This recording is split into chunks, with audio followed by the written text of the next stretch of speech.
destaques noticiosos da semana não podiam faltar. Hoje começamos por explorar a atualidade são-tomense.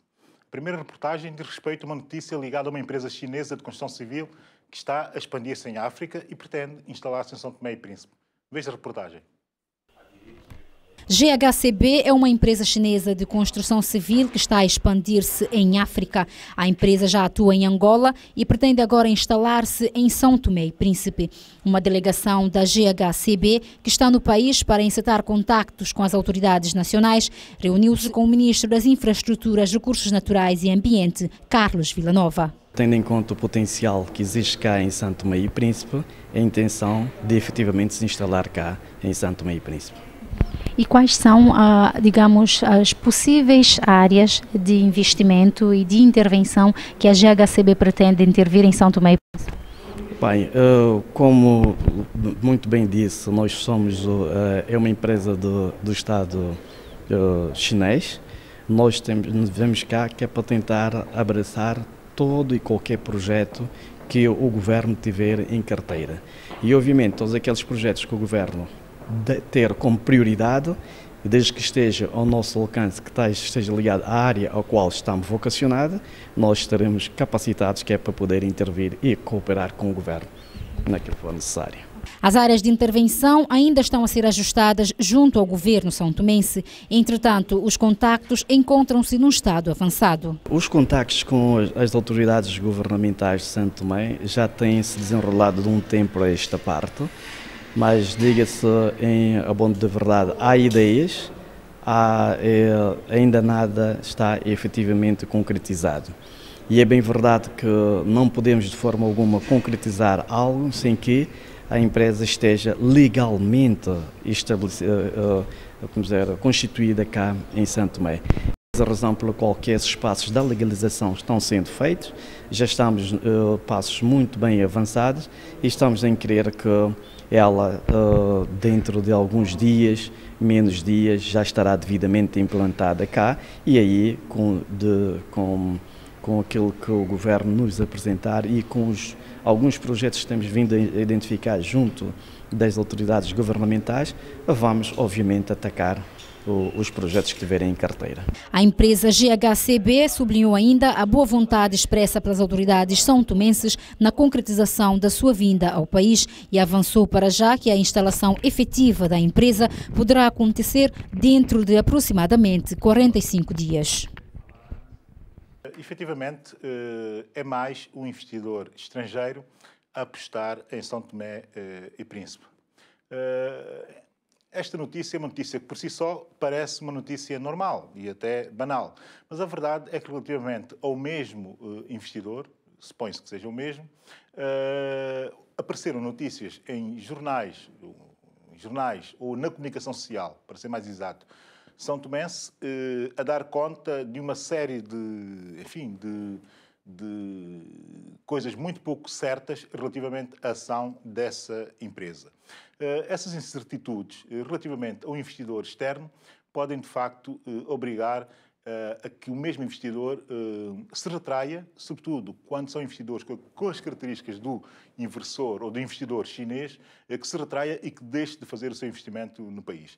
Nós, são tomenses, temos de ter algum cuidado especial em tentar não politizar a atividade económica privada, sobretudo quando ela vem de pessoas que arriscam o seu financiamento, que arriscam o seu know-how, que arriscam o seu saber fazer para investir em São Tomé e Príncipe, dando empregos aos são tomenses, criando riqueza no país e por aí fora, por aquilo que nós já sabemos que são as vantagens do investimento direto estrangeiro, sobretudo no mundo, que é um mundo extraordinariamente competitivo. Esta empresa é uma empresa que tem ou quer criar uma plataforma em África, correto. É uma empresa que olha para São Tomé e Príncipe com potencial, correto. Logo, temos que perceber duas coisas. Que há vontade de investir no país, ok? E depois, também temos que perceber o seguinte, é que não somos o único país a querer que se invista nele. Ou seja, há aqui uma questão também de competitividade ou de concorrência relativamente a outros destinos para investimento. Essa declaração assume uma importância elevada porque contraria e contradiz muito do zum-zum a volta do investimento desta empresa. Parece a mim que as declarações foram declarações cautelosas de quem sabe o que está a fazer, ao contrário de alguma notícia de zum feita a volta do investimento dessa empresa, que foi aparecendo sucessivamente na comunicação social, em alguma comunicação social, para ser mais exato, são tomense. Portanto, acho que depois de ouvir, depois de ver estas declarações, muitos de nós, em São Tomé e Príncipe, alguns setores, sobretudo, terão que aprender a perceber, de uma vez por todas, que politizar relações com grupos económicos de países relevantes nunca, mas nunca mesmo em parte nenhuma do mundo e em época nenhuma, foi vantajoso para o país. E, sobretudo, politizar com base em politiquice, quem o faz nunca ganha, mas isso é certo, como tudo na vida. Já de seguida, vamos a mais uma notícia que desta vez diz respeito à entrega de medicamentos em São Tomé e Príncipe. Ora, veja. Já chegaram a São Tomé e Príncipe as toneladas de medicamentos doadas por Portugal a São Tomé e Príncipe com o objetivo de evitar uma ruptura de estoque nos hospitais do país. Este protocolo foi celebrado pelo Governo de São Tomé e Príncipe para a doação de medicamentos com o objetivo de minimizar as graves carências que o país atravessa. Uma notícia, enfim, que já foi notícia há umas semanas, agora confirma-se a chegada dos mesmos medicamentos a São Tomé e Príncipe. Tudo o que eu peço são duas coisas. Rigor a gerir essa doação. Temos que respeitar o esforço dos outros quando esse esforço é para o nosso próprio benefício, e a melhor forma de respeitar é, de facto, gerir bem.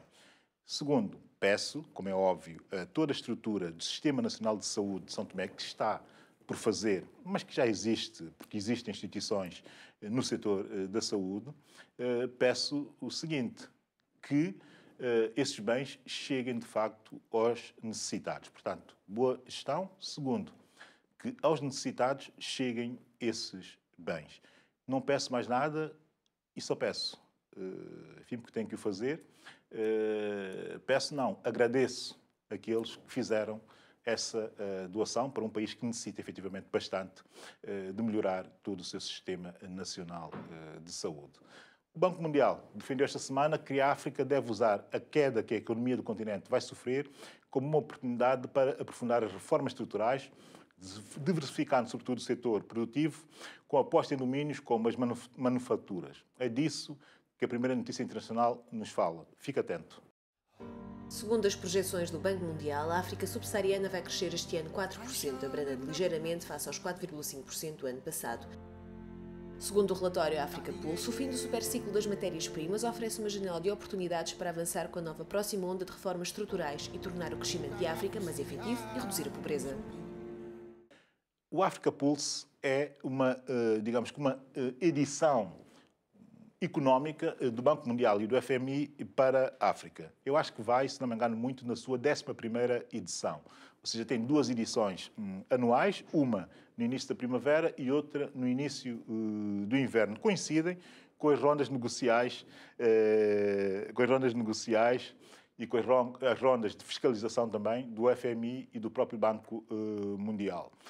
É um documento que exige toda a atenção. Porquê? Porque marca tendências e porque diz muito também sobre, para além de marcar tendências, diz muito sobre como vai ou qual é a saúde das economias dos diversos países africanos. Neste caso específico, desse 11º Africa Pulse, eu aconselho quem está a ver a ir à parte final e ver o estado resumido das economias, das diversas economias da África subsaariana, porque trata-se essencialmente da África subsaariana, o estado atual das diversas economias da África subsaariana relativamente ao impacto do baixo preço, ou do baixar de preço das commodities, ou seja, das matérias-primas que têm sido ou têm servido para alavancar as economias de diversos países do nosso continente. No entanto, quem tiver mais paciência, que leia todo o documento, vai perceber, de facto, que as reformas, o ímpeto transformista e também reformista no continente tem que acontecer.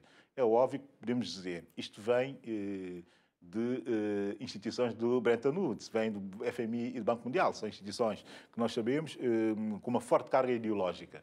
Mas a verdade é que liberalizar grande parte das economias, mesmo aquelas economias que crescem com base no preço das matérias-primas, sobretudo do petróleo, é essencial para ver, de facto, desenvolvimento. E é disso que se trata e é essa a linha que marca o editorial desse African Pulse. Aconselho, portanto, a leitura desse documento.